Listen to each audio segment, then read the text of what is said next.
Hello students, welcome to my YouTube channel. मैं CA Shammi Saluja. आज आप लोगों के साथ में मैं कुछ बेसिक कॉन्सेप्ट्स को अंडरस्टैंड करने की कोशिश करूंगा।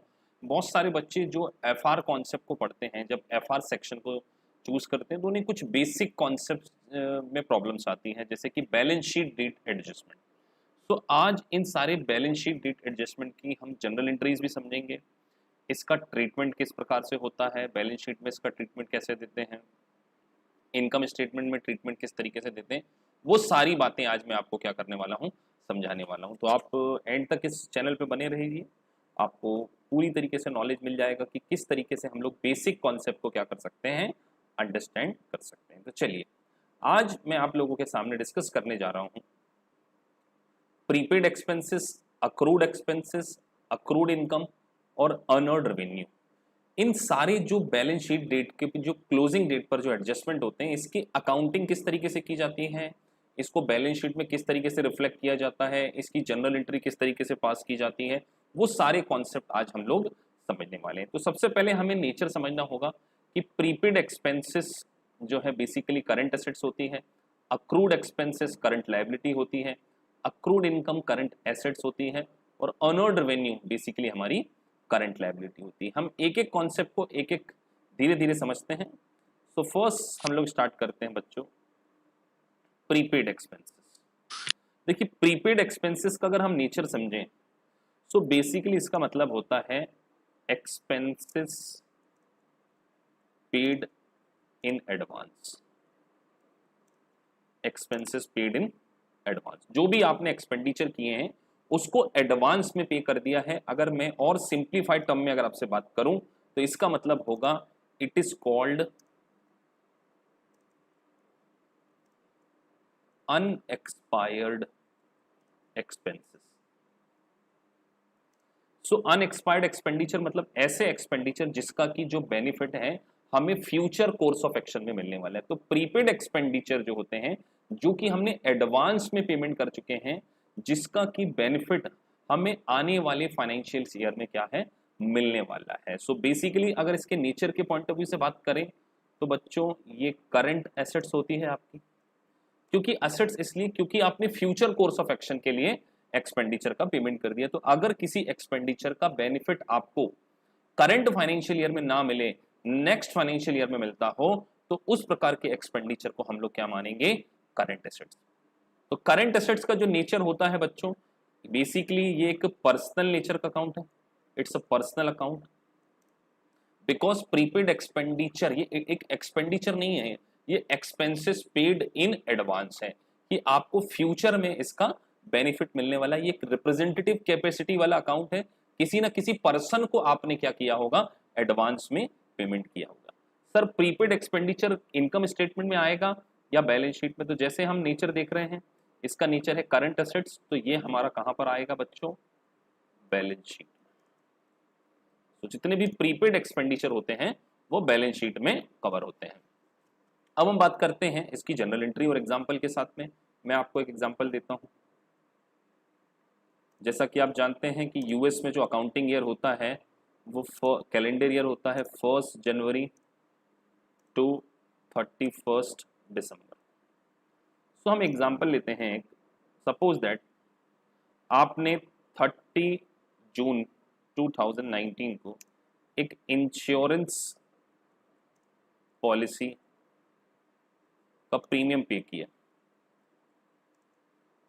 और आपने जो प्रीमियम पे किया है बच्चों वो एनुअल किया है, एनुअल। इट मींस दैट कि आपने जो प्रीमियम ली है 30 जून 2019 को, वो होल ईयर के लिए ली है। सपोज दैट अमाउंट जो है वो आपका $24,000 है। सो अब हमें समझना होगा कि इसमें प्रीपेड अमाउंट हमें कैलकुलेशन करना है, प्रीपेड। तो चलिए कैलकुलेट प्रीपेड अमाउंट, चलिए अंडरस्टैंड करते हैं। सबसे पहले आप सभी जानते हैं कि जो हमारा अकाउंटिंग ईयर है, यहाँ पर वो कहाँ से स्टार्ट होता है बच्चों, अकाउंटिंग ईयर आपका स्टार्ट होता है 1 जनवरी से और ये एंड आपका होता है। तो मैंने एक छोटा सा डायग्राम बना रहा हूँ मैं आपको समझाने के लिए। ये मेरा बिगिनिंग ईयर 1 जनवरी है और ये मेरा सपोज डेट जहाँ एरो खत्म होता है वो मेरा 31 दिसंबर 2019। और मैंने बच्चों पॉलिसी कौन सी डेट पे ले रखी है? 30 जून को। पॉलिसी जो मेरे द्वारा ली गई है वो है 30 जून को। तो मैं एक छोटा सा ड्राफ्ट और कर लेता हूँ। सपोज दैट ये 30 जून 2019। तो जब ये 30 जून 2019 है, इसका मतलब 30 जून से लेकर, क्योंकि मैंने जो प्रीमियम पे करी है वो पूरे साल भर की करी है, इसका मतलब जब अगली प्रीमियम मुझे पे करनी पड़ेगी तो वो नेक्स्ट ईयर में कब करनी पड़ेगी? नेक्स्ट ईयर में बच्चों मुझे पे करनी पड़ेगी 30 जून 2020 को। सो इट मींस दैट मैंने यहाँ पर करंट, अगर मेरे करंट फाइनेंशियल ईयर में देखूं मैं, तो करंट फाइनेंशियल ईयर में कितने मंथ कवर होते हैं? जून तो खत्म हो चुका है, जुलाई, अगस्त, सितंबर, अक्टूबर, नवंबर, दिसंबर, 6 मंथ मेरा करंट पीरियड हो गया। और एडवांस कितना भर दिया मैंने? 6 मंथ का मैंने एडवांस पे कर दिया। तो जो बेटा एडवांस पे किया जाता है उसको क्या बोलते हैं? अनएक्सपायर्ड। और जो आपने करंट ईयर के लिए पे किया है वो क्या कहलाएगा बच्चों? आपका एक्सपायर्ड। तो यहां अगर मुझे कैलकुलेट करना हो तो मैंने 24,000 होल ईयर का पेमेंट किया है। इट मीन्स दैट 24,000 अगर मेरा होल ईयर का है तो 6 मंथ 6/12 अगर मैं कर दूं तो मेरा करंट ईयर का एक्सपेंडिचर आ जाएगा। Current year expenses 12,000। और नेक्स्ट ईयर का बच्चों ये भी आपका, तो जो आपने एडवांस में पेमेंट कर दिया वही तो आपका क्या है? Prepaid expenses. तो जो आप नेक्स्ट ईयर के लिए पे करते हैं उसको हम लोग क्या बोलते हैं? प्रीपेड एक्सपेंडिचर बोलते हैं। और ये हमारा जो अमाउंट है ये कहाँ आएगा? आपका बैलेंस शीट में। It will cover in balance sheet. तो इसको हम इसकी जनरल एंट्री को समझने की कोशिश करेंगे। चलिए जनरल एंट्री समझते हैं बच्चों। जर्नल एंट्री हमें दो तरीके से समझनी पड़ेगी, 2 वे। एक होती है ऑप्शन 1, क्योंकि मैं आपको पूरा बेसिक समझाना चाहता हूं बेटा। एक ऑप्शन, अगर मान के चलिए आपने 30 जून को एक एंट्री पास कर दी थी। 30 जून जब आपने क्या किया है? पॉलिसी ली है 30 जून 2019। तो आपने अगर एक एंट्री पास कर दी है ये वाली, insurance expenses account debit. Suppose that आपने 24,000 से पूरा अमाउंट इंश्योरेंस में डाल दिया था टू कैश। तो जब आपने होल अमाउंट इंश्योरेंस में बुक कर लिया, जबकि आप जानते हैं कि out of this 24,000 12,000 belongs for next year, तो आपको एक एडजस्टमेंट एंट्री पास करनी होगी। एडजस्टमेंट एंट्री,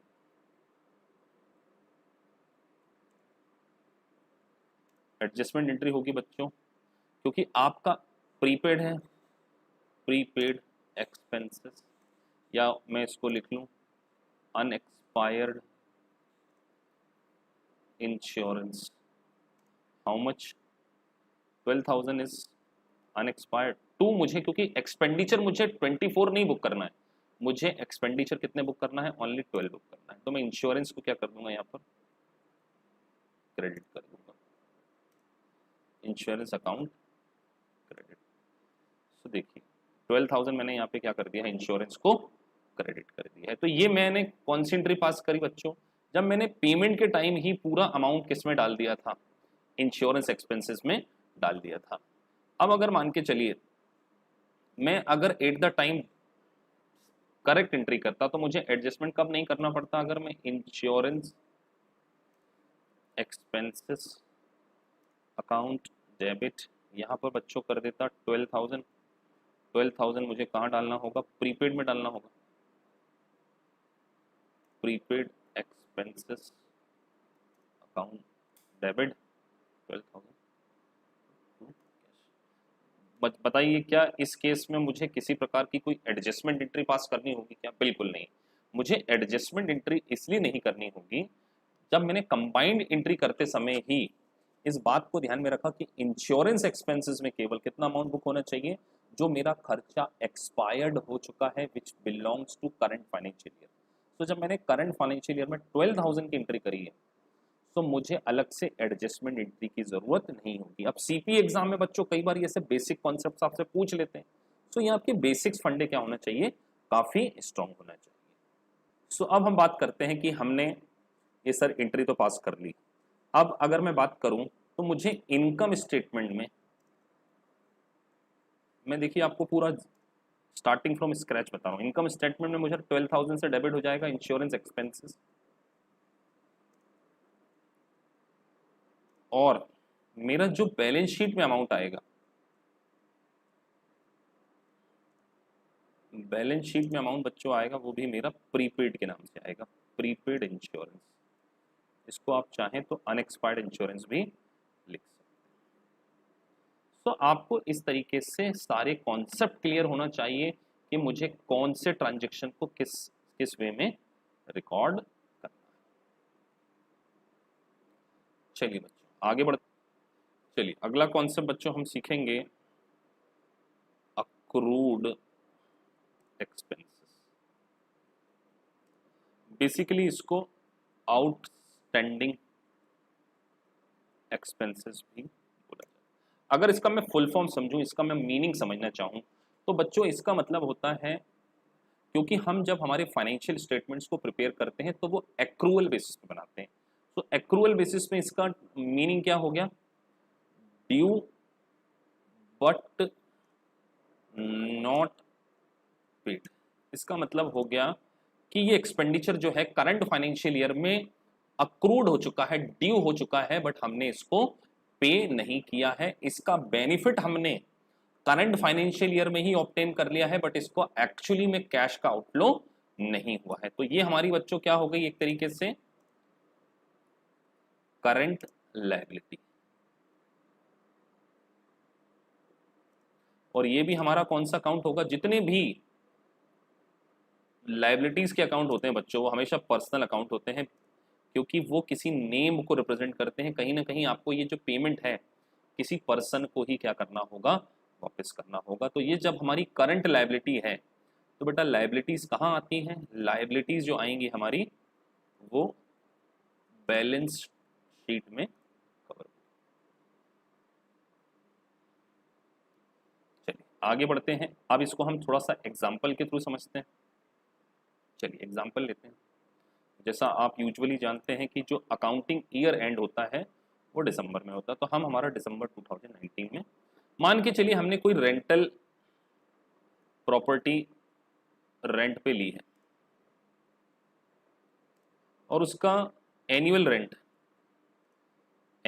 डिसाइड हुआ बच्चों 12,000 पर मंथ के हिसाब से डिसाइड हुआ। और मान के चलिए प्रॉपर्टी हमने 1 जनवरी 2019 को एक्वायर कर ली थी।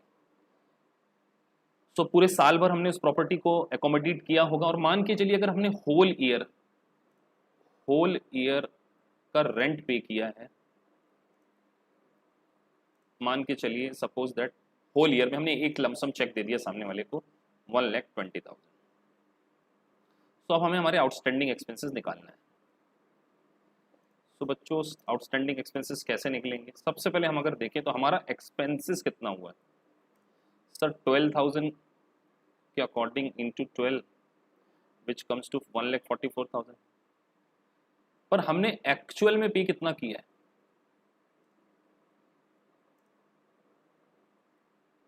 एक्चुअल पेड अमाउंट इज, अगर हम देखें तो हमने एग्जाम्पल में लिया था बच्चों, सॉरी हमने लिया था 1,20,000। इसका मतलब जो बैलेंस है, बैलेंस आउटस्टैंडिंग कह लीजिए, ये हमारी क्या होगी, लायबिलिटीज होंगी। तो हमारी लायबिलिटीज कितनी बची, 24,000। तो हमने जो हमारा एक्सपेंडिचर करंट ईयर में बेटा जो खर्चा हमें बुक करना चाहिए था वो हमें बुक करना चाहिए था 144, बट हमने 144 बुक नहीं किया। हमने एक्चुअली जो पेमेंट किया है, जो हमने सॉरी बुक तो हमें पूरा करना पड़ेगा, बट हमने जो पेमेंट किया है वो कितने अमाउंट का किया है, 120 का। इट मींस हमारा आउटस्टैंडिंग अक्रूड बैलेंस कितना है, इसको हम अक्रूड भी कहेंगे, अक्रूड और outstanding is the same thing. Accrued balance कितना है हमारा 24,000। तो जनरल एंट्री क्या होगी, अगर हम एडजस्टमेंट के पॉइंट ऑफ व्यू से समझे, अगर हमने एक्सपेंसेस में पूरा डेबिट कर दिया, एक्सपेंसेस अकाउंट डेबिट 144, या हम ले लें हमने जब पे किया तो हमने एक्सपेंसेस को केवल 120 से डेबिट किया टू कैश, लेकिन क्या बच्चों हमारा एक्सपेंडिचर जो है वो ओनली 120 है? नहीं, हमारा जो एक्सपेंडिचर है वो बेसिकली 144 है, लेकिन हमने एक्चुअल में पेमेंट यहाँ पे कितना किया है 120। तो हमारा जो आउटस्टैंडिंग की एडजस्टमेंट एंट्री होगी वो क्या होगी? आपको बेटा सीपीए क्लियर करना है तो आपको ये बेसिक्स कॉन्सेप्ट क्लियर होने चाहिए, इसलिए मैं जनरली कहता हूं कि हम सारे बच्चों को बेसिक्स कॉन्सेप्ट पूरे कवर कराते हैं। तो यहाँ एंट्री क्या पास करें हम लोग? सर एक्सपेंसेस में भी हमने कितने से शॉर्ट बुक किया है 24,000 से, हमारे एक्सपेंडिचर थे 144 और हमने बुक कितने किए केवल 120, तो हमें 24 की एक लायबिलिटी भी क्या करनी पड़ेगी टू अक्रूड एक्सपेंसेस। तो अक्रूड एक्सपेंसेस हमारे हो जाएंगे 24। तो इसका मतलब सर हमारा जो इनकम स्टेटमेंट बनेगा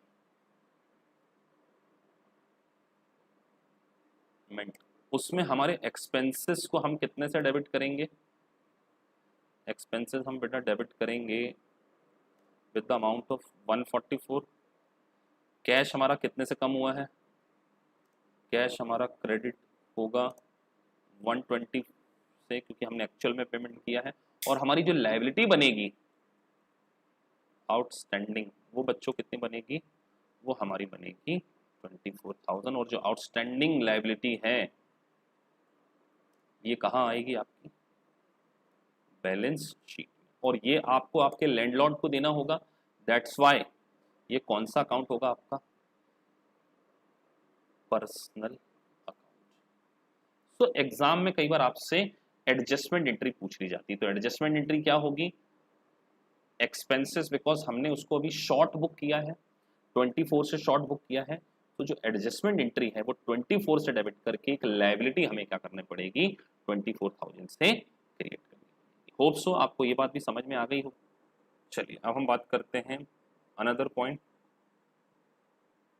अक्रूड इनकम। इसमें बच्चों को बड़ा कंफ्यूजन हो जाता है, सर ये क्या चीज है, तो अभी इसको हम क्लियर करते हैं। अक्रूड इनकम का मतलब होता है बेटा income earn during the financial year, during the financial year but not received in the financial. तो income earn during the year but not receive, तो जो चीज हमने अर्न कर ली है बट हमें अभी रिसीव नहीं हुई है, इसका मतलब ये नेक्स्ट फाइनेंशियल ईयर या सब्सिक्वेंट फाइनेंशियल ईयर में हमें रिसीव होने वाली है। तो इसको हम क्या ट्रीट करेंगे बच्चों? Current assets. क्या ट्रीट करेंगे? और जितने भी करंट एसेट्स के अकाउंट्स होंगे अगर वो रिप्रेजेंटेटिव कैपेसिटी में है तो वो भी क्या होंगे? हमारे पर्सनल अकाउंट होंगे। तो ये भी बच्चों क्या होगा? हमारा एक पर्सनल। करंट एसेट्स भी कहाँ आएगी? हमारी बैलेंस शीट। चलिए इसको भी हम एग्जांपल के थ्रू समझते हैं। चलिए इसका भी एग्जांपल लेते हैं। देखिए एग्जांपल से बच्चों को ज्यादा क्लियर होता है। मान के चलिए आपने एक इन्वेस्टमेंट किया बच्चों, इन्वेस्टमेंट आपने किया बिगिनिंग में कर दिया, 1 जनवरी 2019 को आपने यूएस ट्रेजरी बॉन्ड खरीदे थे, यूएस बॉन्ड खरीदे थे, और सपोज दैट वो बॉन्ड खरीदे थे बेटा आपने $1,50,000 के, और उसके ऊपर इंटरेस्ट जो रेट था वो सपोज दैट था 12%। इंटरेस्ट रेट कितना है? 12%, मतलब आपको साल भर में इंटरेस्ट मिलना चाहिए 1,50,000। और अगर आपको एक्चुअल में एक्चुअल इंटरेस्ट अगर बच्चों मान के चलिए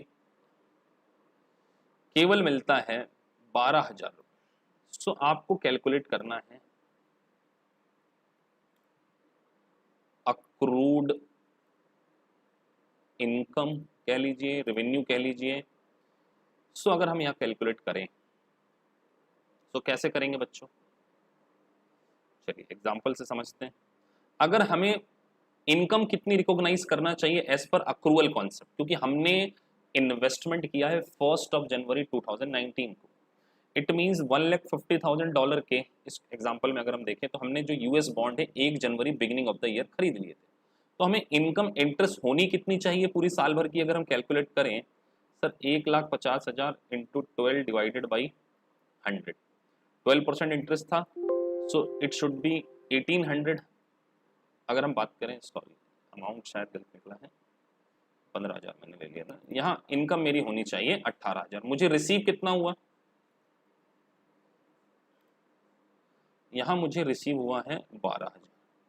इसका मतलब मुझे जो मिलना बाकी है accrued income earn but not receive, तो जो मुझे मिलना कितना बाकी है 8,000। चलिए इसकी जनरल एंट्री समझते हैं।